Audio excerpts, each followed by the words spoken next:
ચાર રસ્તા હનુમાન મંદિર નામ જ છે દાદાનું નામ, ચાર રસ્તા હનુમાન. ચાર રસ્તા હનુમાન હા, મંદિર. ત્યાં એક એક્સિડન્ટ થયું હતું કે જેનું માથું કપાણું ને એ ખેતરમાં પડ્યું હતું ને ત્યારે માંડ માંડ જેડ્યું હતું. આવા એક જ જગ્યાએ આવી મોટા એક્સિડન્ટની ઘટનાઓ થતી હોય હા. તો કઈકના મોઢે અત્યારે હોંભરો કઈક સહારું ક્યાંય લોકો કઈક એક્સિડન્ટ થાય ને મરી જાય. એટલે કોઈ એવી દુષ્ટ આત્મા હોય, પેલા એક હોય પછી બે થાય, ત્રણ થાય, ચાર થાય, એમ કરીને આ ઝુંડ બનાવે, ગેંગ બનાવની.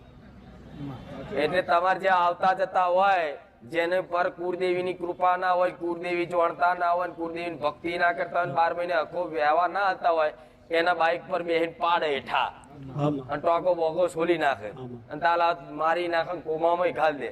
પણ તમારી માતાની જો કૃપા હોય ને તો આવા બધા છે ને દેવ હોય રખડતા ભૂત, એ તો કલા મારો મેલડી વાળો નીકળે ને એટલે સાયરન વાગે.